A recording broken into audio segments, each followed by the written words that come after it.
Hello and welcome to the first edition of On the Spot in 2011. I'm Christopher Taylor, your astrologer with My Astro Chris. And I'm glad you could join us today. Today we'll be going over the chart of a 45-year-old female. And what I can do with these On the Spot readings is really anything you want. I can either take a snippet of the chart itself, or I can do a little snippets of kind of what the challenges and opportunities are now, what's been going on, what's happening now, and what's about to come up for opportunities. In this case, what I'm going to do is pull out a few pieces of this chart, not the main pieces like I would normally focus on, but a few pieces that are getting highlighted over this general period of the last year or so and the next year or so. And so like I said, we're dealing with a female in this case, 45 years old, and what I'll do is I'll show the chart up in front and you'll be able to see a better look at these charts, okay? And so I have the chart here, and don't worry, you'll be able to see it a little bit better on on your end of things. And so what I thought I'd start out with first is really what's going on this week for her. This week, today is January 18th, it's Tuesday, 2011. Tomorrow, Wednesday the 19th, there's a full moon. The full moon is at 29 degrees Cancer, which just means that it's at the very end of the Cancer realm of the zodiac. Okay? And I want to talk about where that falls in her chart.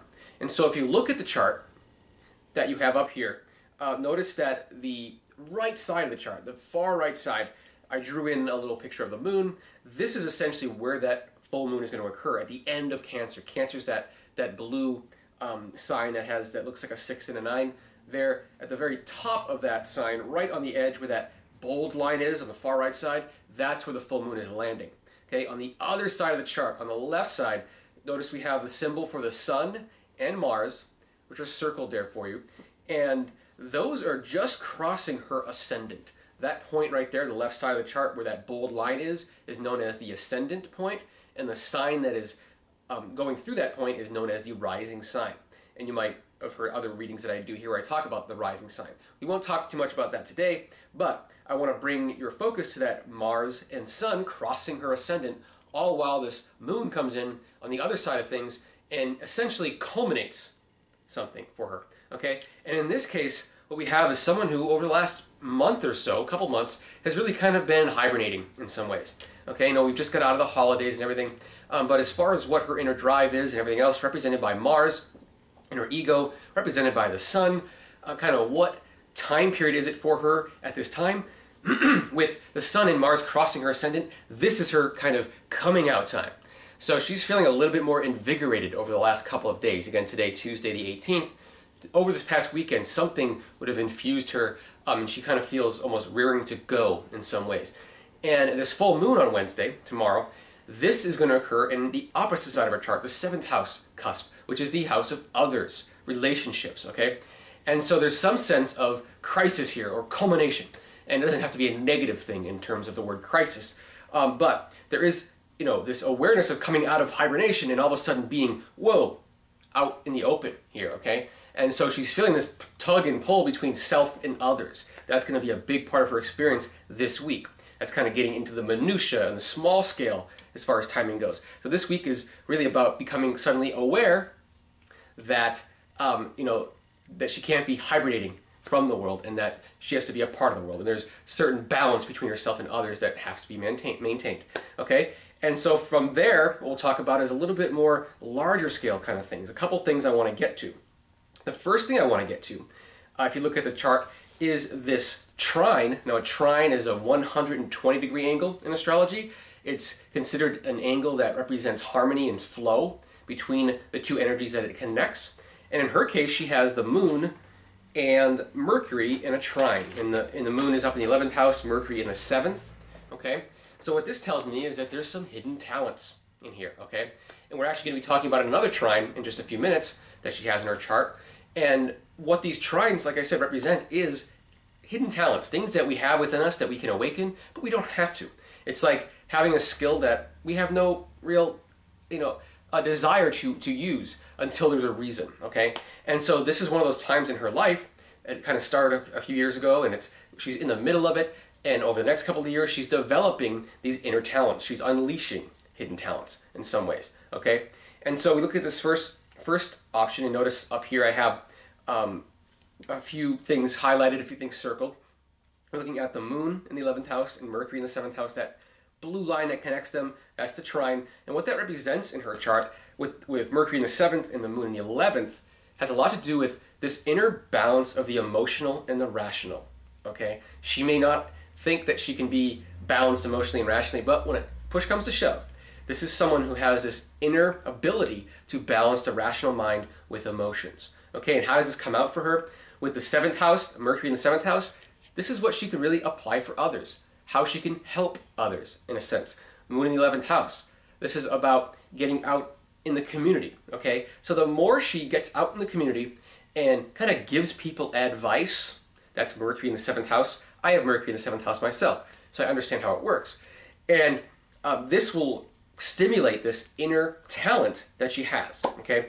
And when planets are transiting at certain time periods in our lives, when they hit these locations in our charts and highlight them for periods of time, those periods of time represent opportunities to work on that aspect of ourselves. So this aspect of herself, this hidden talent of being able to balance the rational and emotional, and being able to bring that information to people in a form of advice out in the open, this is something that has been worked on the last couple of years and is still being worked on and will be worked on. And we'll talk about how that works. Up on the chart that you see there on the, where are we here? Oh, Pluto.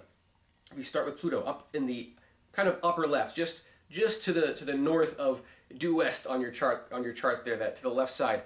We notice I circled Pluto, Mercury, and this little horseshoe thing, the north node. I'm really focusing on Pluto there, most of that. And anyway, so Pluto just recently has gone through the latter part of Sagittarius. And Sagittarius is that red sign that you see up there in the upper left where the moon is located, a moon, the crescent-shaped thing there, that symbol. And so in the recent years, it was in this later part of Sagittarius. Now it's in the early part of Capricorn. But if you go back to, say, 2006 or so, plus or minus 2006, 2007, that general zone of time for her, this is when her moon and that Mercury, because her moon is located at 27 Sag, and Mercury is located at about 28 Leo. Okay? And so Leo is another fire sign like Sagittarius, and that's why the energies flow well between them with this trine. And so 27, 28 degrees of a fire sign was being highlighted in a very harmonious kind of way. Okay?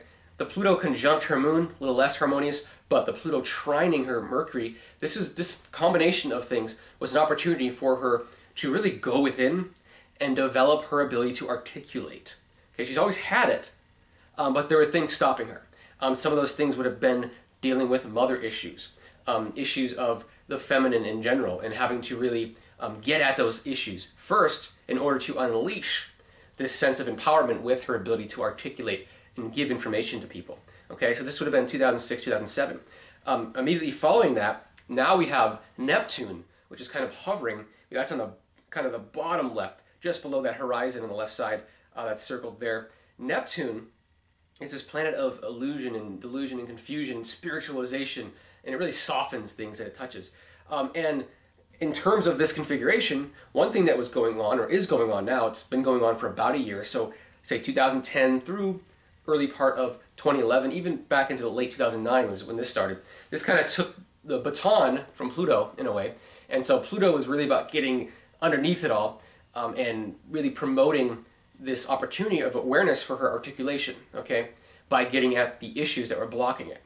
And then Neptune comes around, and now Neptune kind of spiritualizes everything. And if you're not, in other words, if you're not adjusting that thinking or that information to a spiritual level or a big picture level, I usually equate spirituality with big picture thinking. What is your thought on the big picture? That's your spirituality.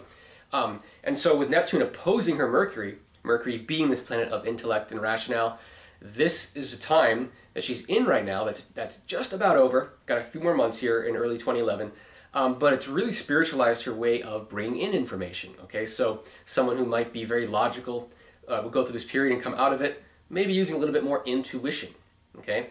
Neptune also at this time was forming what's known as a sextile, a 60-degree angle, another flowing aspect to her moon, okay? So she just got done getting at the bottom of these kind of emotional issues from home and everything else, and now is a time to kind of soften that, okay? It's an opportunity to soften that. And usually the opportunity to soften it that's happened in the last year or so for her has helped her develop this sense of communicating in a new way, a more intuitive kind of way. All right? And then, to cap this off here in the spring, we have Jupiter, which will be in Aries, the other fire sign. There's 3 fire signs: Sagittarius, Leo, and Aries. And so it will be in the late part of Aries in late May, just before Memorial Day.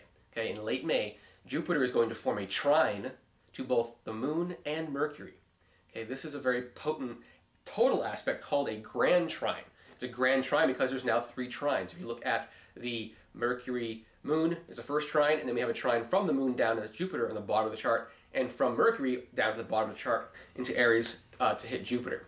Okay, so this will form a grand trine, and it will be right along her 3rd house, 9th house axis, which is the axis of communication, of bringing through information. Okay, and so what this tells me is that around late May is going to be this real opportunity period, whether she takes it on or not, but a real opportunity period to get her word out there. And this is her new word, the word that's been developing over the last couple of years, not the old self, but this new self. So late May, keep that in mind. The last thing I want to talk about is another trine. This time the trine is between Mars and Jupiter. When Mars and Jupiter, and again, Mars is up here in the 8th house, and Jupiter is down here in the 5th house. Okay? And so they're forming a trine to each other. And so when Mars and Jupiter are trining each other, this is a real potent skill or ability to self-motivate in a lot of ways, and to expand on one's desires. All right? And so some people really need to be prodded and poked and pushed into new directions. Here's someone who, once she gets going, she can keep herself going. And she has this inner ability to get herself, off the chair and moving, and to keep herself moving and expanding all the while. She doesn't need help, even though she may have been convinced throughout this life that she does. It's just someone who, when it comes down to it, doesn't need that kind of help. Okay? And with Mars in the 8th house, this is someone who can put their energy into digging into the secrets, pulling up hidden secrets. Okay? And Jupiter in the 5th is this great ability to express oneself. Okay? And that could be latent as well.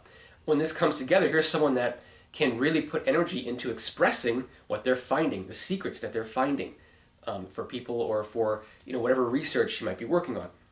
Okay, so these are located at about 22 degrees for Mars in the sign of Libra, and Jupiter is in the sign of Gemini at about 23 degrees. So 22, 23 degrees of air signs, Libra and Gemini. Okay, and so now I want to talk about some of the planets that have been hitting this zone. All right, and we can go back to about 2008 or so, and this would have been when Neptune, again on the bottom left here, these things are overlapping, happening at different times. I'm just taking them in different segments. But Neptune, in terms of this configuration, was making some aspects around 2007, 2008 to this Mars-Jupiter zone. Okay, and what kind of an aspect was it? Well, it was a grand trine, a lot like this Jupiter grand trine was that we talked about with the Moon-Mercury trine. Okay, so Neptune is all the way on the bottom left of the chart, transiting Neptune in the sign of Aquarius, the 3rd air sign, forming a trine to Mars in an air sign of Libra and Jupiter in the air sign of Gemini. So we have this grand trine in air sign. So this is all about communication. Okay, and again, so this is about spiritualizing her direction, spiritualizing her motivations in a lot of ways. Okay, so with Neptune moving through her 1st house, this has really been a process since, we can go back to like the late 90s, where she's really been spiritualizing in a lot of ways. And this is an opportunity period that she was in back in 2007, 2008 to spiritualize her direction, because all that inner motivation, that skill, could be directed to anything.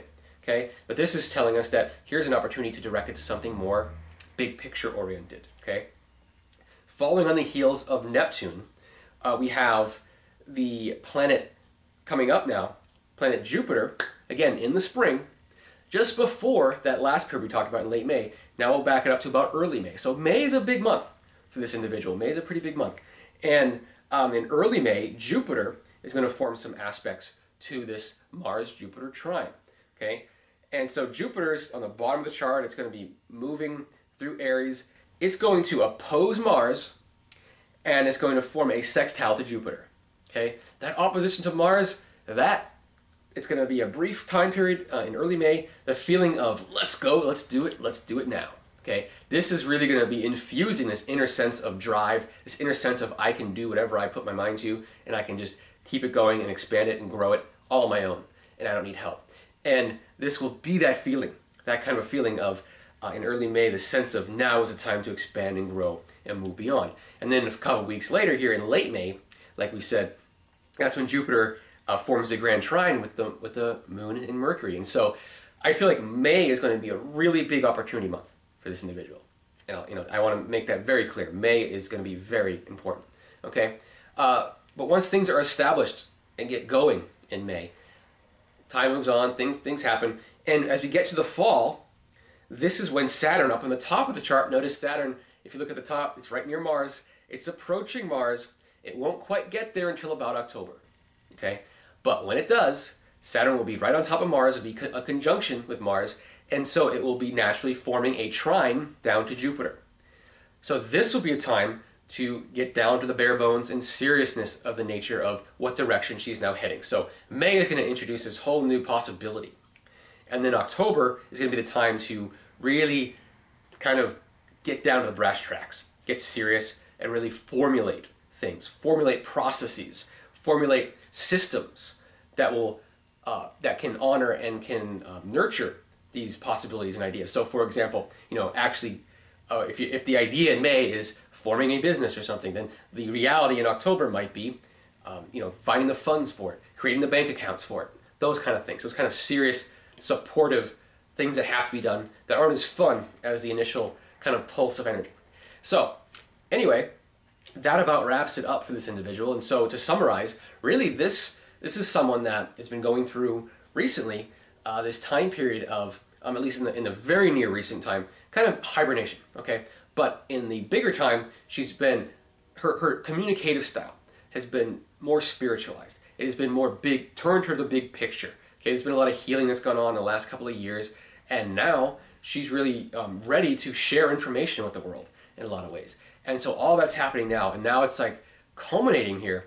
One thing culminating here is this week, this sense of, oh, that's right, I have to get back into the world, and I have to, live with other people and balance my needs with other people's needs. That kind of awareness comes in this week. And then this spring, again, opportunity period in May, followed by getting down to the serious brass tracks around October. Okay? Thank you for joining me for On the Spot. Again, I'm Christopher Taylor of My Astro Chris. And if you want to be on the spot, just contact me below at readings@myastrochris.com, or you can go to my website at www.myastrochris.com, and you can find me through there pretty easily. Again, thanks for joining me, and have a great day.